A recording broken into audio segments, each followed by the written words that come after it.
a training camp. I don't think he'll be there. Doesn't Not to I start. don't really. Yeah.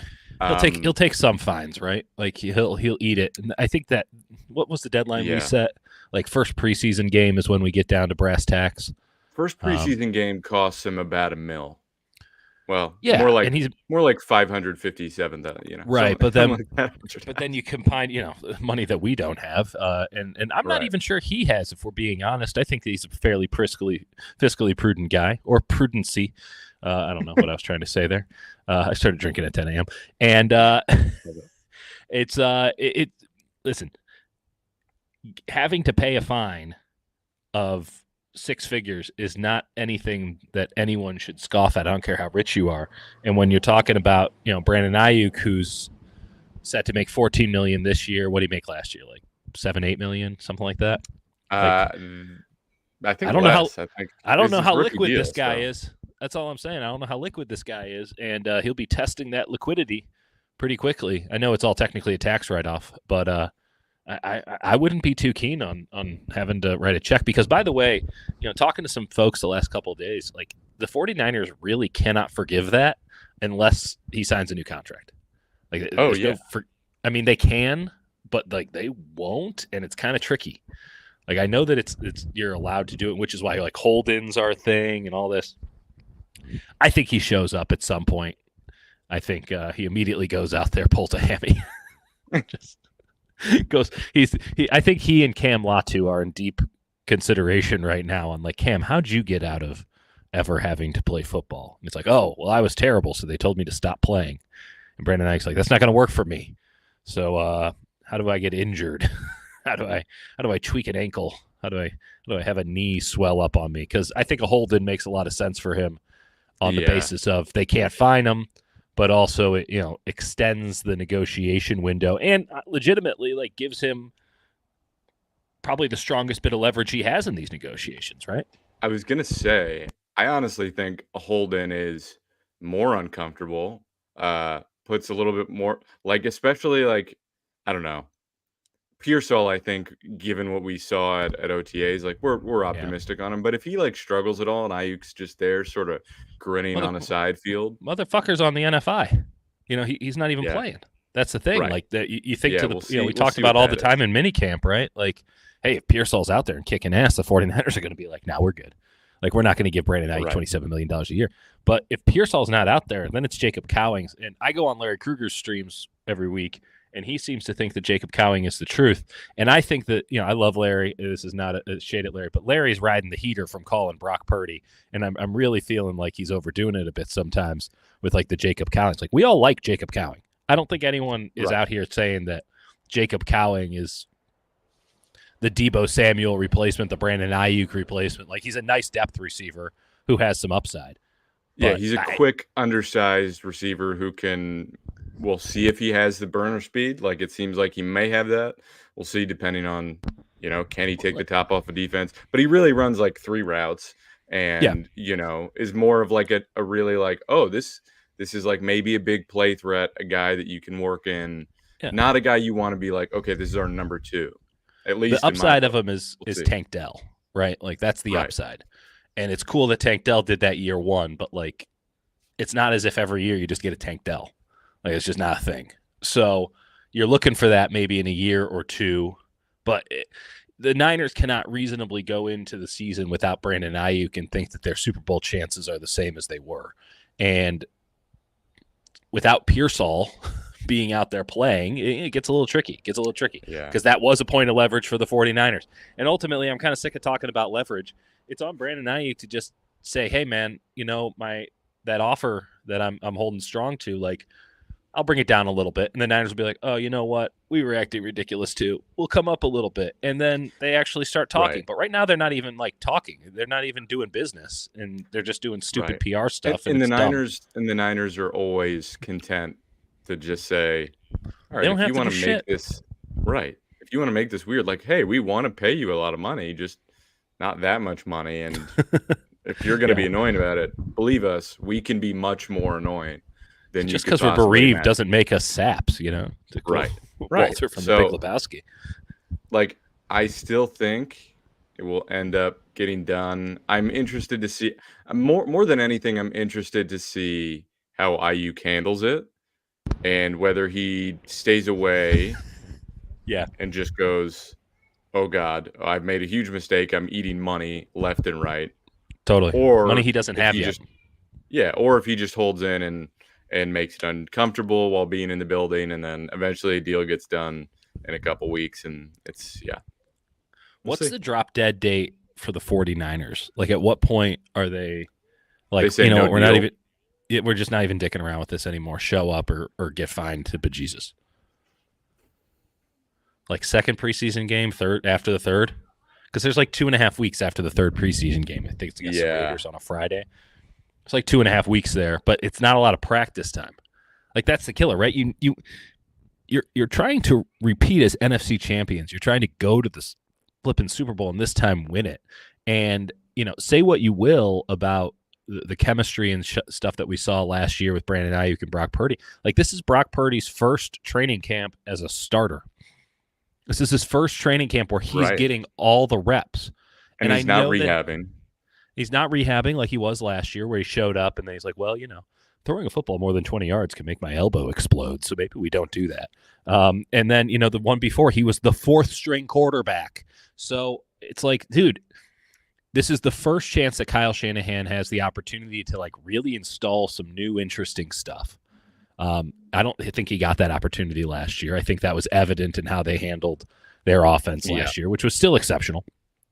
Certainly didn't have that in Purdy's rookie year because they were starting Trey Lance as their quarterback. A little bit different from Brock Purdy when it was all said and done. There's a Jimmy Garoppolo there in the middle. That was a fun training camp. Good times. And I just think, like, Shanahan's got to be a bit peeved about all of this. And I know that I'll tell you this, the Niners are playing this thing really cool, and credit to them. They're like not allowing this outside nonsense that has us in a tizzy like affect them at all. Mainly because they're like, it's Brandon's move. He hasn't made a move yet. Like, Right. like, it's pretty straightforward. But if I'm Kyle and now we're getting down to, hey, okay, training camp starting, or specifically like pads are on, I have 20 days, 20 practices roughly to fully install something new and interesting and maybe even transcendent. And my number one receiver, the guy I'm going to pay more than anybody else on my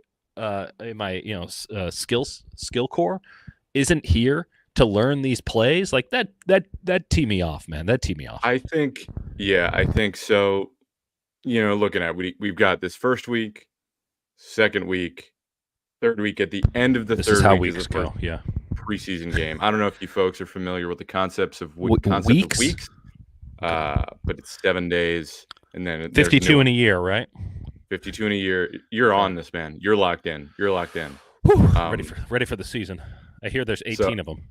So in basically a little less than 3 weeks, first preseason game. After that, I think Kyle is not even. I think Kyle has explicitly said joint practices are more important to him than pretty much anything else. Than the preseason games, yeah.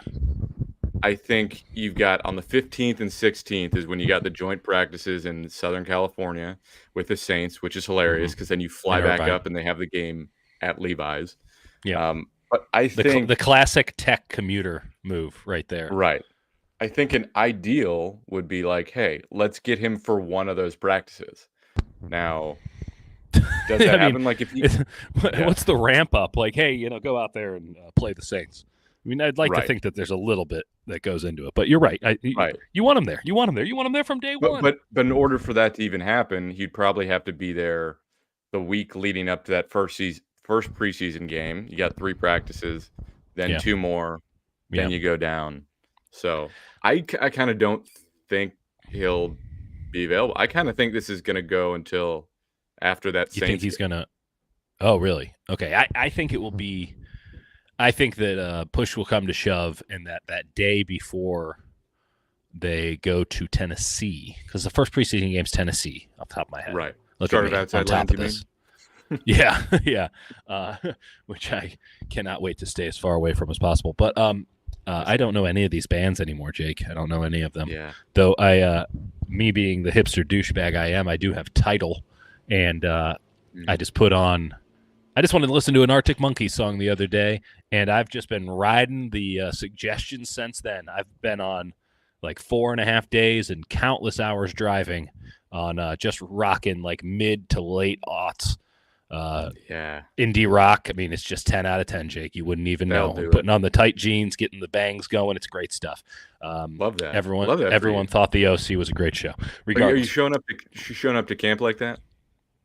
like that, yeah. My full emo phase, perhaps. Yeah. I'm gonna Yeah, Jimmy you Butler could and do it his if you just let this grow out a little bit more, swipe it over the one eye. buddy. You don't even know. You don't even know the half of it. As an old man, let me tell you, there are some things in my past I regret, but it wasn't that. It wasn't that.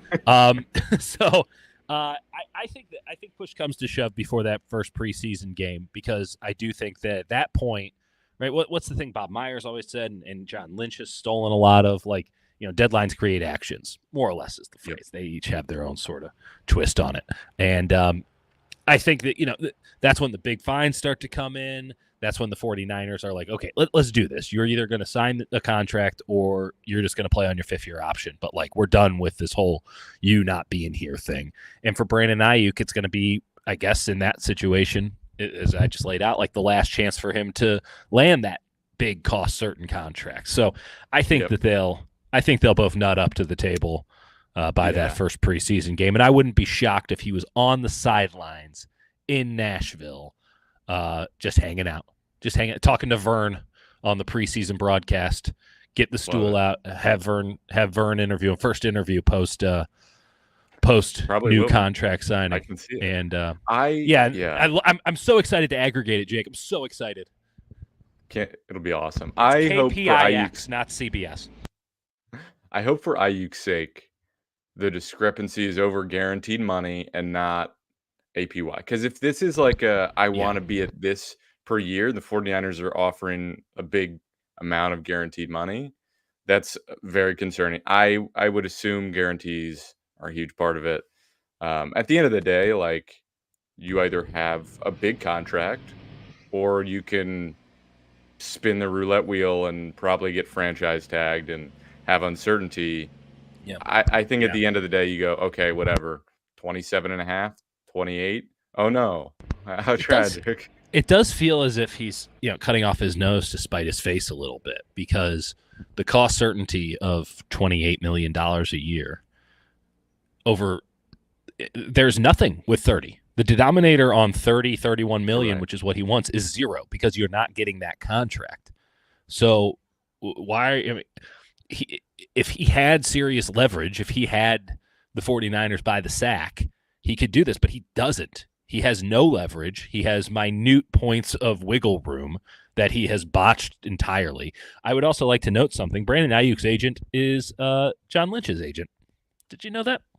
I was well aware of that. Yep, they were both of them. Both of them need to fire their agent. That's my official stance on the matter. It's been really bad. It's been really embarrassing. We've been through this rigmarole all the time. This is like between me and the Warriors. I mean, the Giants don't sign anybody, so it's not terribly pressing. But between the Warriors situation, contract negotiations there, and everything that's gone on with that, certainly in the last couple of years since the Niners have been good and their contract extensions, like I used to do a bunch of contract stuff for college football coaches. Like, this is not our first rodeo with this. This is not something that's actually terribly complicated.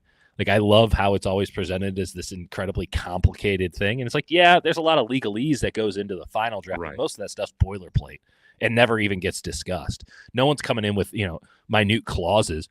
I think I had a more ironclad contract when I worked for Fox than a lot of these guys have in the NFL, like legitimately. Because, I went through it line by line, like argued single sentences because I'm that kind of granular dick. But it's 99% of this stuff is boilerplate, and it's, by the way, like collectively bargained, right? The PA has a certain standard. The owners have basically created a PDF that they toss around on basic clauses and things. Like, none of this stuff is groundbreaking or new or interesting. Right. It's literally about just filling in guaranteed dollars. Jake, have you been watching the off-season Hard Knocks on does HBO exist anymore, or is it just called I Max? have not. I've seen a couple Giants clips. I watched a Yeah. little bit of the receivers thing with Debo and Kittle. Yeah, I haven't Um, watched that part yet, or I haven't watched that yet. I get to watch Trash Truck on Netflix, which is just ooh, a banger, just a 10 out of 10, worth great every title. dollar of the subscription. Trash Truck. It's Giant Jack in the UK British, and since we have an Ireland Netflix, it's actually Giant Jack. That's a whole other thing. Shout out Giant Jack. Shout out Netflix. Regardless, I'm watching the last couple of nights when everyone's gone to bed. I've been watching this um, off-season Hard Knocks, and it's with the Giants, and it's Joe Shane and all that. Jake, I'm certain, and I knew this beforehand, and you knew this beforehand, just with the people that we talked to. I am certain now that we could run an NFL franchise. Oh Certain of it. yeah, Not honestly, we would come in and do a better job. And that guy's very well paid. And by the way, like respected around the league. It is just bros being bros, and there's a couple of smart people around him who actually do the data, and then they just call it. It's just it's been embarrassing. None of this stuff is that complicated. None of this stuff is that complicated. And I want everyone in the audience to know that from the bottom of my heart, it's not that complicated. If us idiots think that we can do it and like have tangible evidence that we can do this stuff at a decent level, trust I'm me, it also can't be that I'm hard. also just a sicko for any type of franchise manager mode on every. Like I don't even need to play the game. I just want to see the organization grow year after year, scout talent, Jake's turn just trying to somewhat break even yeah, over here. anyone over the age of 28 is dead to me. Yeah. It's Well, this you is why got to you have signed Brandon Ayuk, right? Like Brandon Ayuk's young and he's yeah, cheap for now. I don't know. right. He's Um, 26. okay, I'm done with Brandon. I'm done. I'm done. He Yeah, can decide to come to work or not. It doesn't affect me one way or another. I think Brandon Ayuk's a wonderful player who should get paid market value. His yep. market value is not what his value, what he thinks his value is. It's just slightly below that. And I think reasonable minds and reasonable people can get together. But so far, let's be real. Brandon Ayuk and his representative, who is also John Lynch's representative, haven't been reasonable. So they don't have to be reasonable Right. yet. It's just kind of annoying in the interim. Regardless, there will be football, whether or not 11 shows up or not. And Jake, my question to you is very simple. What are you most excited to see at training camp? My gut instinct is the Nuge, Drake Yeah, Nugent. right. We are a Nuge But first podcast. so there's a couple ways to answer what am I most excited for? What am I most Okay, intrigued? let me go down. Okay, excited is sort of broad, so let's be specific here. What yeah, you nailed it. What are you most intrigued to see? What's the most interesting thing to you? What are the questions that you don't have answers to and need to ascertain them as soon as possible? Couple things. My gut first thought, defensive tackle, interior of the defensive line. What the hell does that look like? Does Javon Hargrave have his legs under him? Does Malik Right. Collins have his legs under him? Right. What is that? And is there anyone behind it where like is Evan Anderson going to be good enough plugging the run? Like they don't. We've been worried about this Is for a Jordan while. Elliott a person? Listen, I'm going to go in with an open mind, despite the very wide-ranging criticisms of his game. All the evidence says that your mind should be closed, that it should be tight, and that you Right. I'm shouldn't. gonna. Yeah. So I don't know if they have a good situation at defensive tackle, and that's been a major problem for them. So I need to find out what that looks like. Safety, because safety I think could simultaneously be a really strong group for them, or you could be a weekend and go, oh shit, we have Right. Jair Brown and Yep. Talanoa Hufanga is not the same. And we love Malik Mustafa, but like he's not quite ready to play the center field role we want him to, and Nope. he doesn't quite work with Jair Brown. Nope. And George Odom is a great special teamer, but he's not like I'm saying And they're that going to that be could like, be "Where's the nearest Disney cruise? We need a safety." right. It could be a very strong group, or it could be a nightmare. The thing I'm probably most excited for is watching corner and seeing They're loaded. because Charvarius Ward, Diamador Lenore, Renardo Green, and Isaac Yadam. I think Yadam Got him. is probably going to win a starting job, and then Green will be nipping at his and maybe even Lenore's heels. Like Lenore had a great season, but like it's not like he's locked in. Like he's a really good player. And that's Like I he's mean, I think that's more of a statement about Green than it is about Lenore. We're very high yeah, on Green, as well we should be. You yeah, nailed him from a mile away. Regardless, Lenore, I almost, when I think about Lenore, I almost go the opposite direction, right? Because there's going to be an era of austerity for the 49ers coming yep, up. The Brandon Ayuk thing, sort of regardless. They're going to lock in their receiver. They've locked in their defensive end. They're going to lock in their quarterback at an ungodly amount of money. And after that, I guess Christian McCaffrey has a contract and everyone else fend for yourself. And one of the places that you would say, hey, okay, where are you deepest? Where can we afford to lose somebody? Is somehow we've reached a point, cornerback, nickelback, defensive back. Maybe not safety as part of the defensive back, but just that position is looking pretty damn good. And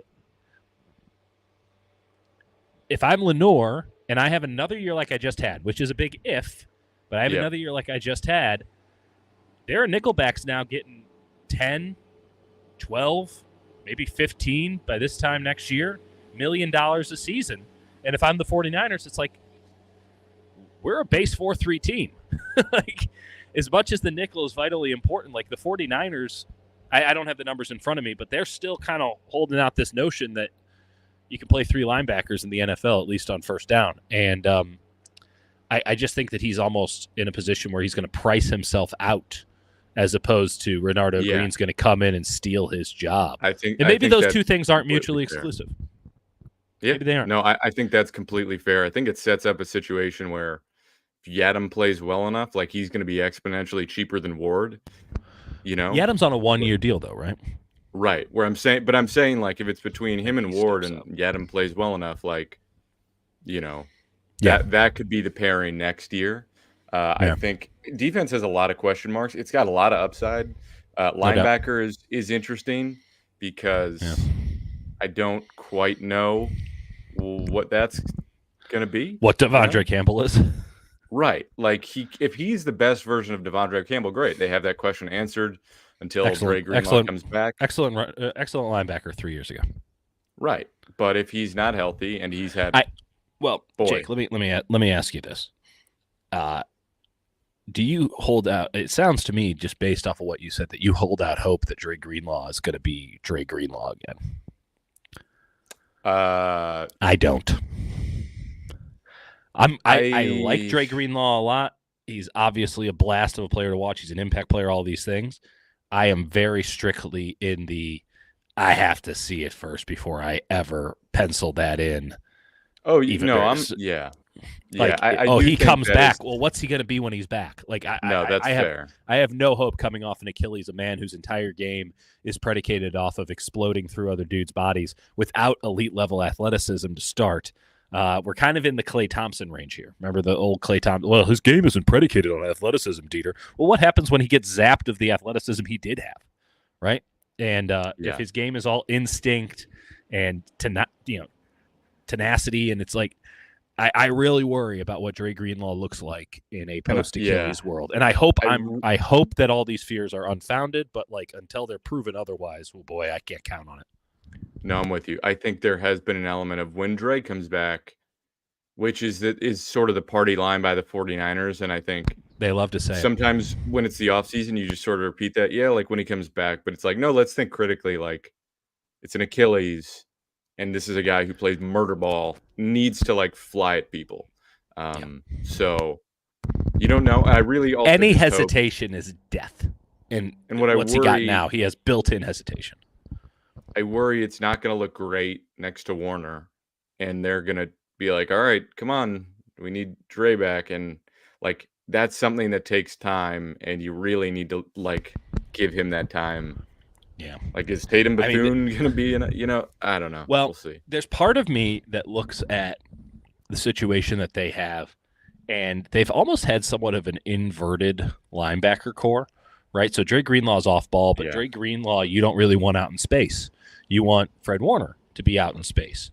And you could get away with that a little bit, right? And certainly last year, Steve Wilkes built an entire defense around Fred Warner's mobility in that he basically had him playing free safety. And Tampa too, still a thing. Who knew? Regardless, I wonder if they acknowledge, and I'd like to think, and it's not to say that this is the only way he can prove this, but I'd like to think that Brandon Staley is a new fresh set of eyes who has to think of, like, isn't his job to think about sort of weird stuff like this, to think outside the box, come up with conceptual game plans that maybe can't be executed, but at least pushes the concept of defense forward. All this, he gets to be a think tank for defense and Yeah. on the payroll. Doesn't have to worry about the minutia of like coaching or talking to people. He just gets to be. He gets to be. Here's what he is. You know, Ernie Adams from the Patriots. He was just sort of Bill Belichick's computer from the Bear, which, by the way, is a shitty character, and they need to get rid of it. Ernie was computer from the Bear for Bill Belichick. That's what Brandon Staley is, but defensively and for Kyle Shanahan. And I think that this is a great opportunity for him to flip the linebackers. So are you suggesting that like they need Warner to play more traditional linebacker? Or I think they need Warner to basically be the off-ball linebacker and let Devondre Campbell, who's lost all the juice and whatever he had, play interior where he stands a chance, because what are his skill sets? He's a smart guy. He takes good lines to the ball. He just doesn't have the juice he used to have. And I feel like when you're playing between the tackles, that's viable. But when you are an outside linebacker in the modern NFL, you're essentially a defensive back. I want Fred Warner. Maybe he's not in the mix as much, but you are now. Right. He has elite mobility skills, always has. And the beauty of him being a middle linebacker is you can take those elite mobility skills and then have them in the mix at all times, and he can chase a lot of stuff down. But I think you have to sacrifice that a little bit in order to maximize the personnel that you have. And I think that might even be the case with Dre Greenlaw coming back. Now, he won't have as much mobility. He was still getting caught out in no man's land a lot. Move him inside. I like that. I want to have like a critique, but I kind of think that's they should explore that. And Warner's so malleable, you can kind of do anything you want with him, and it will work. You know, as long as, again, and I think the biggest thing, and they make it a little bit corny the way they talk about it, is marrying coverage, you know, to the pass rush, and the way they spew it, you're like, yeah. But when you don't do it, like last year when they were like calling it like a blitz on that, on the marriage line was annulled after week 2. Right. It's just you have a defensive line call that has nothing to do with the back end of the coverage, and then you're just getting. I just call such bullshit on that line. Like, oh, we're gonna marry it. It's like, what are you talking about? You guys run a wide 9. Right. There's not a lot of complexity, or, you know, if you're running a 3-4 and you have a true outside linebacker, then yeah, it makes some sense because you can use your outside linebackers in zone and this and that. You run a defensive front, which is 4 dudes, hands on the ground, go. You barely even stunt. Like, what the fuck are we talking about? What marriage? Like, what are you talking about? You can play man or zone behind. It doesn't matter. The guy has to get to the quarterback immediately. That's the only goal. Like, there's no. How can you have it both ways to where you can say, well, Nick Bosa doesn't need to practice because, you know, it's not that complicated. And then also it's extremely complicated. We're trying to marry pass. It's like, no, it's see quarterback, kill quarterback. Like, there's really not that much to it. Football is a very difficult, very complex game. I don't know why every area of it needs to every area. It's a lot of false hustle. A lot of guys out here trying to prove, like, actually, it's really complicated. And it's like, but is it? Really? Is it? I mean, there's a reason the tight ends coach are the recruiting coordinators in college. It's not that complicated. Not that complicated, the position. You know, I'll leave that to you. Just tell it. A quarterback is complicated. Like, the actual coverage aspect is incredibly complicated and difficult. Yeah. I think it's funny because it's Malik Collins' job isn't that difficult. Right. I mean, it's hard to do physically. Yeah. There's some positions that are just very straightforward, and then there's others that are really complicated. But I think, the Niners front for the most part is just go murder. And it's also why, like, you run a 1-gap wide 9 system with no stunts. Like, it couldn't be simpler. It couldn't. It's also why, like, a couple times a year they'll get in lulls where teams are like, what if we just start throwing screens? And the Niners go, oh, we didn't think of that. Shit. Why does it really does happen. Like, there's usually a 3 or 4 game stretch a year where they just go, they are doing it again. What do we do? and they just get slaughtered by it, and they know it's coming, or they don't know it's coming, which is more concerning. That always, And whenever that happens, last year it was the Minnesota game. And then Cleveland did the same thing. yeah, But it always takes me back to NFL Game Day '98 on the original PlayStation. It's the first football game I ever owned. wow, And I had a buddy who was a big Packers fan. I was a Chiefs fan growing up. And I would play as the Chiefs, and I'd be Derek Thomas, and I would just wreck ass with Derek Thomas. And then my buddy, who was a Packers fan, which was a really good thing to be in like the late '90s because they had Brett Favre and really Reggie good White. guy, Brett Favre. Yeah, and Reggie White's dead. And so there's a lot going on there.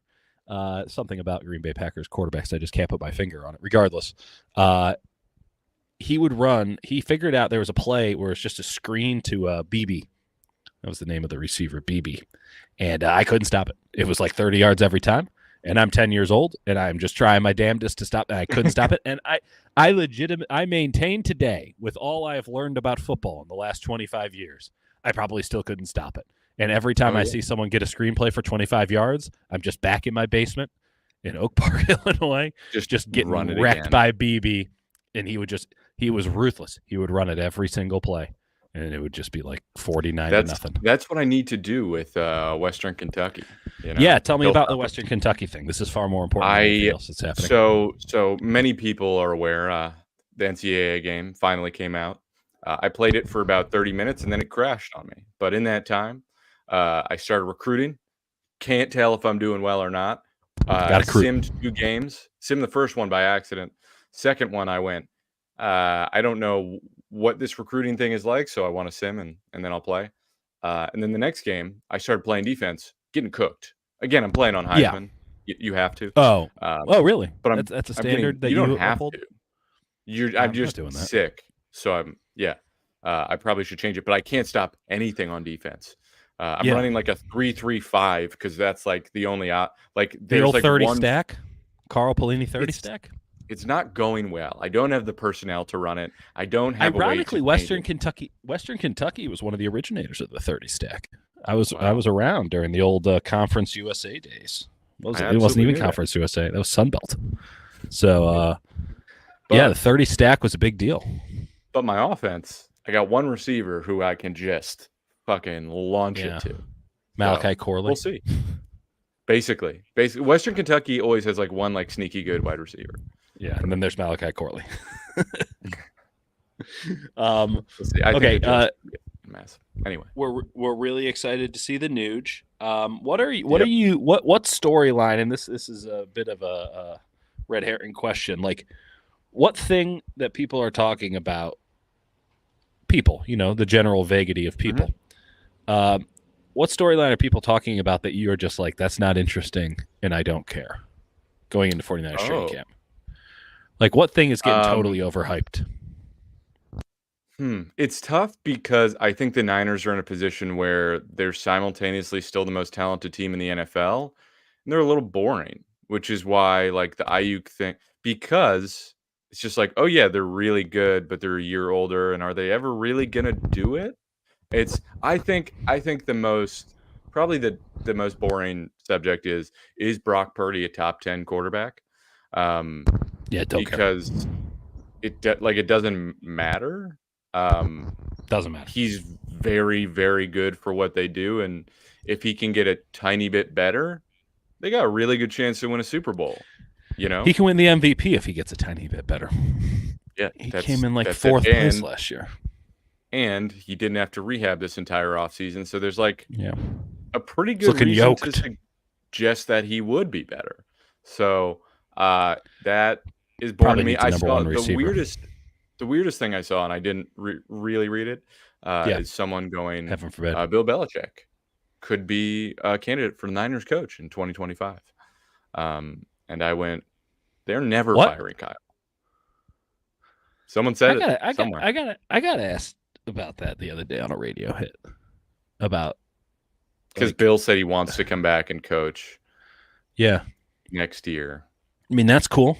Bill got one interview with Atlanta, and then they're like, Raheem Morris, come on down. Right. Which good hire. I like Rita Morris, but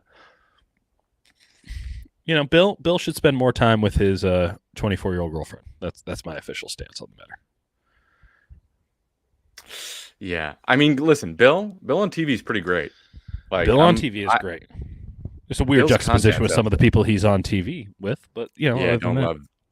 don't love that. Don't love that squad. But One yeah, day I'm gonna come on the show and just full McAfee cosplay. Do the whole just in a show. full top and just standing Just up like black. with Yeah, I'm sort gonna of get the face, backdrop. Just this. Ladies and gentlemen, Dan Orlovsky. Why? Okay, real quick question. Why is every guest moving in their vehicle? Did you see the Schefter one today where it looked like he was about to run into a tree? Because they're like, "Hey, be casual," and then everyone's like, "Okay," and they just kept pushing the line. No one's told them, "Hey, maybe be a professional for 5 minutes." Yeah. Who is? Everyone's at their car. Okay. I got one for you. Meanwhile, I'm on a deck in the middle of nowhere. Hey, it looks great. It looks great. Yeah, better lighting than you got, baby. Genuinely. I'm just sweating here in this sauna of my room. Who is your like dark horse, make the roster or like have an impact that's like not like a high radar player, like a sneaky under the radar guy you're excited about? It could be the Nooch. I don't think it will be the Nuge. I don't think that they'd make that move. It would have to be something just god awful and horrific from Brendel. I just don't see that happening. Yeah. It's a great question, Jake. You could go Cody Schrader if you want. Yeah, it's too obvious for me. I mean, Schrader seems like a big win in that regard. And they I'll give you mine. Call it a day. Yeah, give it. I'll give you mine, and it will be wrong. Those are my favorite kind. I don't think he makes the team. I really don't. Jake, we were standing next to each other when he ran that route, and there's some things that you just can't unsee. If we're being honest, it was a tremendous amount of just stepping in mud. Just listen, man. We're trying to make content here, brother. Come on. Sorry, I'll give you some content here. How about Oh, he's not even on. No, okay. Shackle Brown. Shackle Brown. Shaquille Brown would be the correct way to pronounce it. I should have more respect. My name is Dieter. Shaquille Brown, defensive tackle, defensive end, kind of a tweener guy, out of Troy. Someone the 49ers really liked first go around with the draft. Tennessee doesn't have any ideological idea of what they're doing, and they just sort of let him go. And listen, it's a position of need for this team. And I'd love to see Evan Anderson do it. I'd like to be wrong about Jordan Elliott. There are a lot of things that could prevent Shaquille Brown from doing it. But these glimpses that I've caught of Shaquille Brown, you go, oh, that looks right. And again, sometimes it doesn't have to be that complicated. A one-on-one drill, dude's got the explosion. Dude's got powerful hands. Dude's got some decent hips. Yep. Not asking him to be a starter. I'm just asking him to make the goddamn roster. And I think that that's 53 worthy if it extrapolates into game action. And I think they're going to give him a lot of reps to get that opportunity. So after 3 minutes of scouring my brain for the guy who went to Troy, there it is, Shaquille Brown. And like 4 mispronunciations. Shaquille Brown would be my guy going in. But we all agree on the Nuge. We all agree that we all love the Nuge. Yeah. I will rescind my Mason Pline. I'll rescind my Mason Pline because mostly just the tight end room is so unknown. I think it would be fun if he could do something, and he's got a frame, but it's a work in progress. I think, and going off this one comment, Kalia Davis is mentioned. I think Kalia Davis hasn't proven he can be healthy, but they really liked what they saw out of him in college. They've kept him around. I think one of him or Evan Anderson will have to be on this roster as like a gap plugging nose tackle. And if Davis is healthy, I think it'll be him. If Evan Anderson can prove can just stand there and hold a gap, that's interesting. So I'll say Evan Anderson. Let me give you another name here. This is a guy that we were high on last year, Jalen Graham out of Purdue, linebacker. I don't think that anybody is beholden to any position other than Fred Warner, middle linebacker. I think weak side and strong side are 100% up for grabs, and that's from number 1 on the depth chart to number 7 on the depth chart. And wouldn't shock me in the least bit. We've seen these flashes from Graham. He's now got a year in. I do think that systematically they're going to be asking for more versatility from their linebackers. Wouldn't shock me at all if Jalen Graham was starting week 1. Wouldn't shock me at all. Because Campbell, there's nothing holding them together. There's nothing there. Yep. And listen, I like the concept of inverting, going with a false middle linebacker, false Mike. False Mike is what I'm calling it. But kind of a hot mess there. That's maybe that we've already talked about, but like that's kind of a really sneaky storyline for the Niners. Yeah. Like linebackers, not ideal. Not ideal. Yeah. Safety and linebacker. The spine of the team is going great. Defensive tackle, linebacker, and safety. You know those areas that you really want to be rock solid at? Not a lot great. of questions. A lot of questions. All right, before we get out of here, let's take a couple comments. All the way from Norway. Respect Giannis. Jonas? Hell yeah. Giannis. Hell yeah. Okay, quick question, guys, all the way from Norway. Is there any chance Brendel or McKivitz lose their jobs based on training camp performances by others? I will answer this, and then, Jake, I want your thoughts on it. I'll say no with Brendel, even though I do think there is I'll say no to both. How about this? I'll say no to both. Because with Brendel, I think that there's too much built-up collateral. I think that he'll get the benefit of the doubt all the way to the gates of hell, and that there's not really a need to keep the Nuge on the active roster going to the end of camp. They can practice squad him reasonably, and then they can make that move midway through the season if they want to. So there's no incentive for them to make a decision after a month of practices and 3 preseason games. With Brendel, he's probably earned, I would argue that he's earned, and I know the 49ers would argue that he's earned more respect than that. As for McKivitz, I don't see anyone who's going to take his job. Like, I like Jarrett Kingston. I think he's good.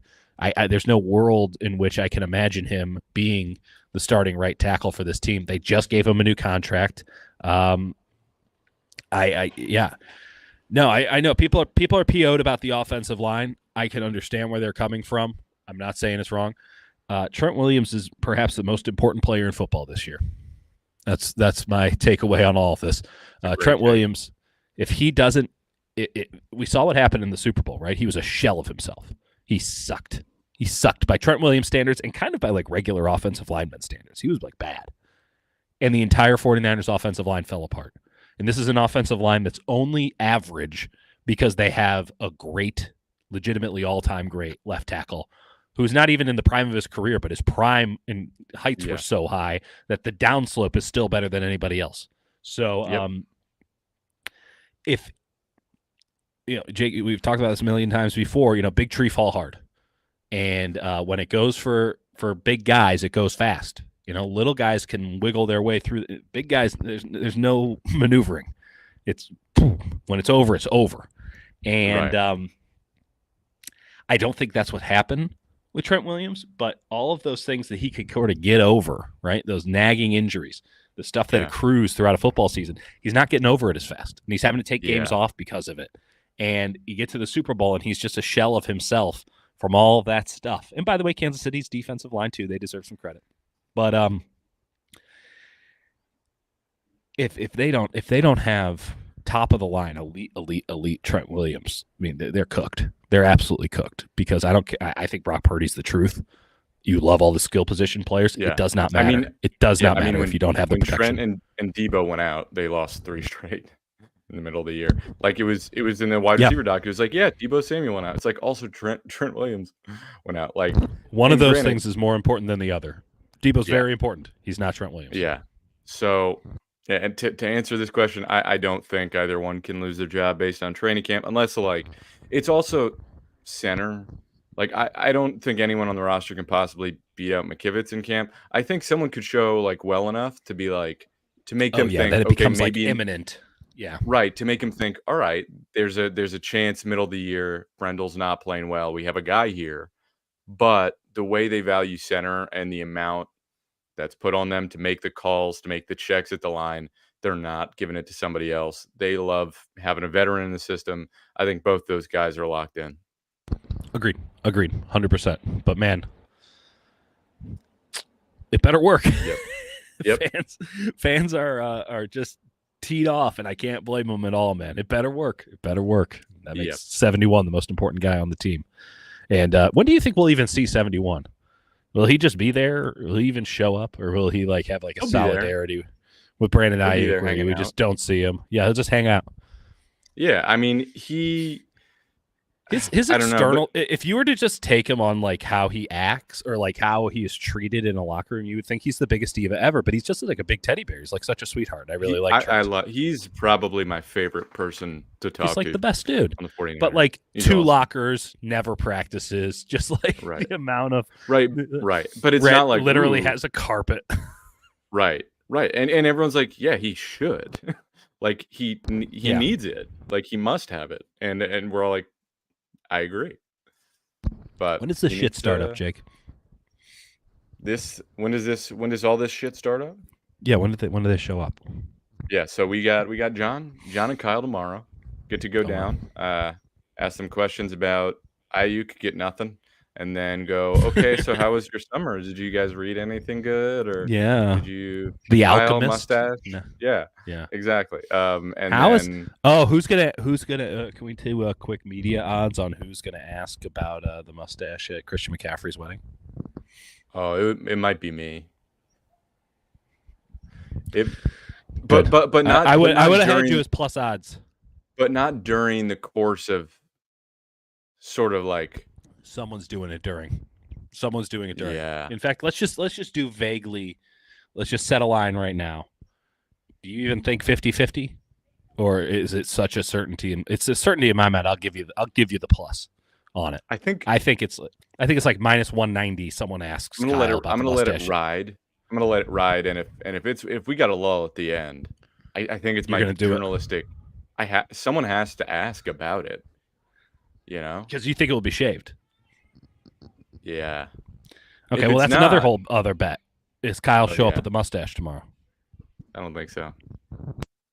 These are the real questions that we answer. These are the real questions. These are. I have like 1 minute of battery left. So what else do we need to get? Great. I think that's it. I think cool. We're gonna start ripping at training camp. And well, Jake I'll be down there. I'm still at the beach. I'll give some reports. And then we won't learn much until Pats come on. But then that's right. It'll be glorious. And even then, we won't know anything until Dieter and Brandon Ayuk show up hand in hand. It'll be great. As his new representative. But we're back, folks. Even if it doesn't feel like we're back, we're back. We're very much not back in spirit, but back in practice. And exactly. We'll all get into it. Appreciate you all joining us, and enjoy whatever's left of whatever summer was. Damn right. Enjoy it, Jake, folks. end this thing.